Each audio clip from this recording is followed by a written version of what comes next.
ప్రియమైన మా పరలోక తండ్రి, యేసుక్రీస్తు ప్రభు పరిశుద్ధ నామమును బట్టి మీ సన్నిధికి వస్తున్నాం నాయన. ఈ ఉదయకాలన ప్రత్యేకంగా మిమ్మల్ని స్తుతిస్తున్నా, గణపరుస్తున్నాను ప్రభా. మీ కృపను బట్టి తండ్రి, మరొక దినం చూడడానికి ఇచ్చిన కృపను బట్టి మీకు స్తోత్రం తండ్రి.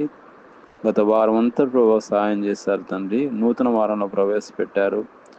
నూతన వారం ఆశీర్వాదాలు, నూతన వారం దీవెనతో నింపండి. ఈ యొక్క ఉదయకాలన సోమవారం నుంచి శనివారం వరకు నీ యొక్క కాపుదల, భద్రత, క్షేమించి కాపాడండి. ఎవరైతే ఈ సమయంలో ఏకీభవిస్తున్నారో వాళ్ళని నేను ఉన్నతంగా, అత్యున్నతంగా, అసాధారణంగా, ఎక్స్ట్రాడినరీగా, సూపర్గా బ్లెస్ చేయండి నాయన. వాళ్ళ పని బాటలో మీ కృప నిండుగా, మెండుగా, సమృద్ధిగా, సర్వసమృద్ధిగా అనుగ్రహించండి. వాళ్ళు ఆశించినది వాళ్ళకు దొరికే కృపను దయచేయండి నాయన. వాళ్ళ కష్టాలను, చేతి పనులను దీవించండి. కోడి తన పిల్లల్ని ఏ విధంగా కాపాడదో అదేవిధంగా ఈ రోజంతా కూడా మీ కృపరకల్చన కృపణలో భద్రపరచండి. ప్రతి ఒక్కరిని దీవించమని ప్రభువైన యేసుక్రీస్తు పరిశుద్ధ నామమున ప్రార్థన చేస్తున్నాం తండ్రి.